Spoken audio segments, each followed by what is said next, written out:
চেয়ে দেখবে প্রাসাদের চূর্ণ বিচূর্ণ দেয়াল, বসে যাওয়া প্লাস্টার, নুইয়ে পড়া গণভবনের কৃষিক্ষমা। আজ আমাদের সাথে যিনি রয়েছেন তিনি বাংলাদেশের রাজনীতির সবচেয়ে আলোচিত ব্যক্তিত্ব। দীর্ঘ 17 বছর নির্বাচনে থেকেও তিনি বাংলাদেশের প্রধান একটি রাজনৈতিক দলকে নেতৃত্ব দিয়ে গেছেন এবং বাংলাদেশের রাজনীতিতে সবসময় একজন গুরুত্বপূর্ণ চরিত্র হিসেবে থেকেছেন। 2008 সালে নির্বাচনে যাবার পর এই প্রথম তিনি গণমাধ্যমের মুখোমুখি হয়েছেন। আমাদের সাথে রয়েছেন বিএনপির ভারপ্রাপ্ত চেয়ারম্যান তারেক রহমান। বিবিসি বাংলার সাক্ষাৎকারে আপনাদের সাথে রয়েছি আমি মীর সাব্বির, আমার সাথে রয়েছেন সহকর্মী কাদির করিম। তারেক রহমান, আপনাকে অনেক ধন্যবাদ বিবিসি বাংলার সাথে যোগ দেওয়ার জন্য। আপনাদেরকে অনেক ধন্যবাদ আমাকে কথা বলার সুযোগ করে দেওয়ার জন্য। হ্যান্ডকাফ পরা অবস্থায় হাসপাতালের বারান্দায় মারা গিয়েছে, তা না হলে হ্যান্ডকাফ পরা অবস্থায় জেলের ভিতরে মারা গিয়েছে।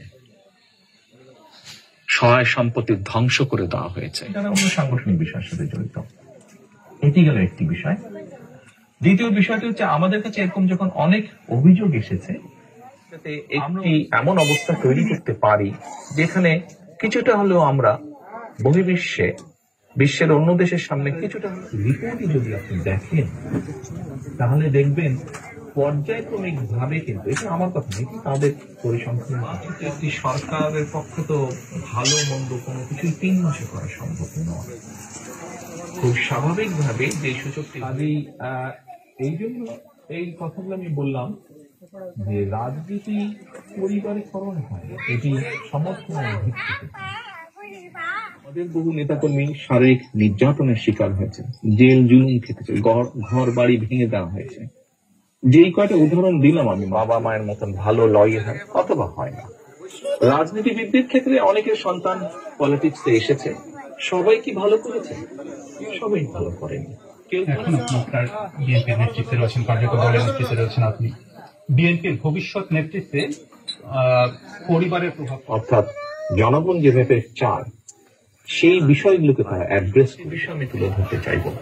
এর মধ্যে নিশ্চয়ই আপনারা বিভিন্ন সংবাদ মাধ্যমে দেখেছেন যে আমরা প্রায় 7,000-এর মতো দুর্নীতিতে চ্যাম্পিয়ন।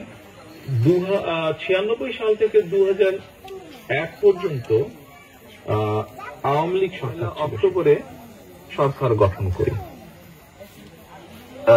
10ই অক্টোবরে, 1 অক্টোবর নির্বাচন হয়েছিল মানুষের ভালো কিছু করার জন্য। মানুষ যাতে আজকে যেমন আছে আগামীকাল যাতে একটু বেটার থাকতে পারে, কিভাবে সেটা করা যেতে পারে।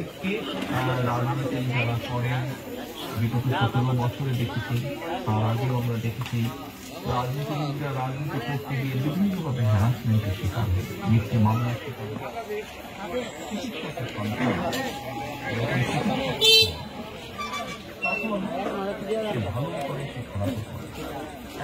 সেই সিদ্ধান্ত তো আপনাকে নিতে হবে। না, সেটি তো নিব, কেন নেব? অবশ্যই নিব। আপনি নির্বাচনে অংশ নিচ্ছেন তাহলে? জি, ইনশাল্লাহ। অর্থাৎ আপনি বিএনপি যদি কথা বলছেন, 15 জন একটি কথা বলছে, বাকি সংখ্যক ব্যক্তি আরেকটি কথা বলছে, তো আপনি একটি বলবেন যে মতামত না হচ্ছে না। স্বাভাবিকভাবে যেখানে আমরা মেজরিটি রাজনৈতিক অধিকার যেমন তাদের কাছে কেড়ে নেওয়া হয়েছিল, তাদেরকে তাদের অর্থনৈতিক